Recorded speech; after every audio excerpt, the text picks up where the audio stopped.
Saudara-saudariku yang terkasih, pada hari ini Kamis 28 Agustus 2025, saya Romo Siga dari Gereja Katolik Santo Fransiskus Xaverius, Pacitan. Dalam nama Bapa dan Putra dan Roh Kudus, amin. Kita bersama Bunda Gereja merayakan peringatan wajib Santo Agustinus, seorang uskup dan pujangga gereja. Riwayat hidup Santo Agustinus mengisahkan hati gelisah yang akhirnya menemukan ketenangan pada Tuhan. Semula ia mengarahkan kepada kesesatan. Tanpa Tuhan dan iman, hidup dianggapnya cukup mengasihkan. Sesudah mengalami tahun-tahun petualangan, ia bertobat menjadi imam dan kemudian uskup di Hippo, Afrika Utara. Pemikirannya yang cemerlang dan imannya yang mendalam masih hidup terus pada teologi zaman sekarang. Tata biaranya dalam bentuk surat menjadi dasar tata biara banyak kongregasi yang kini masih hidup. Hendaklah kalian selalu siap siaga. Mea culpa, mea culpa, mea maxima culpa. Saya berdosa, saya berdosa, saya sungguh berdosa. Semoga Allah yang Maha Kuasa mengasihani kita, mengampuni dosa kita, dan menghantar kita ke hidup yang kekal. Amin. Marilah kita berdoa. Allah Bapa, cahaya kebenaran, baharuilah kiranya di dalam gerejamu semangat yang kucurahkan dalam diri Santo Agustinus. Semoga kami merindukan Dikau, sumber kebijaksanaan sejati, dan mencari Engkau, asal segala cinta ilahi. Dengan pengantaraan Yesus Kristus Putramu Tuhan kami, yang hidup dan berkuasa bersama dengan Dikau dalam persatuan Roh Kudus, Allah sepanjang segala masa. Amin.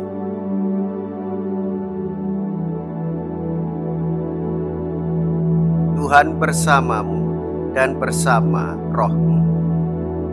Inilah Injil suci menurut Matius. Dimuliakanlah Tuhan. Matius bab 24 ayat 42 sampai dengan ayat 51.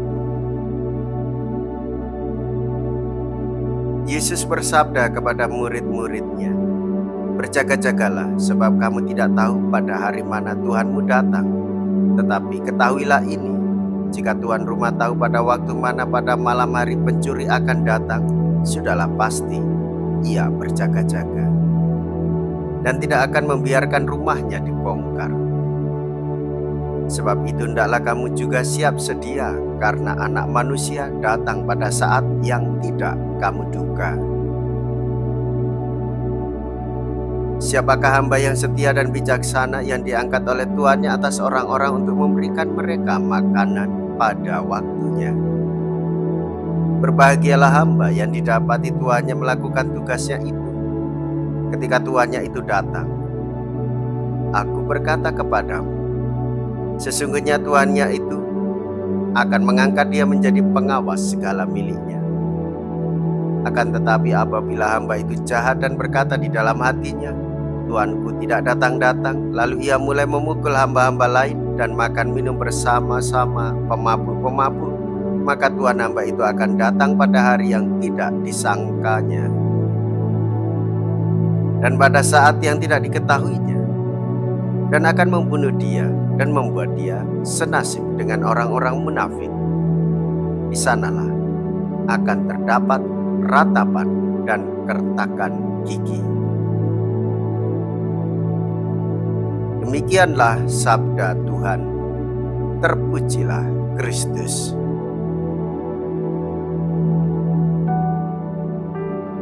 Saudara-saudariku yang terkasih, Tuhan Yesus menegaskan kepada kita semua, hendaklah kalian selalu siap siaga.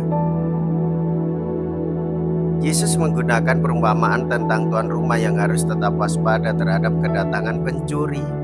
Seperti itu pula, kita dipanggil untuk tetap waspada terhadap kedatangan Yesus yang akan datang kembali. Kapan? Kita tidak tahu. Yang utama, bahwa sebaiknya kita hidup dalam kesiagaan, siap sedia, dan menjalani hidup sesuai dengan ajaran Tuhan Yesus. Bagaimana?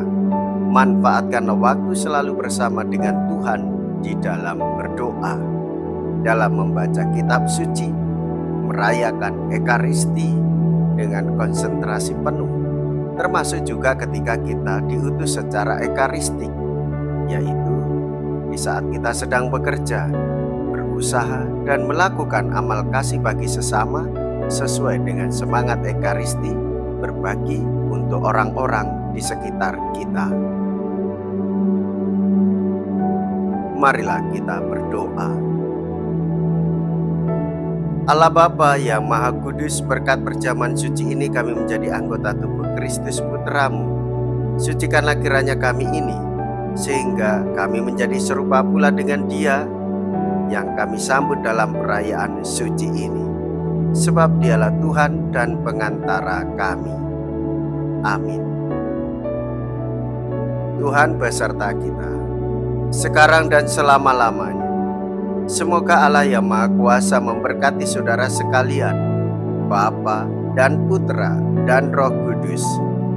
Amin. Saudara-saudariku yang terkasih, pergilah. Ibadah sabda sudah selesai. Syukur kepada Allah.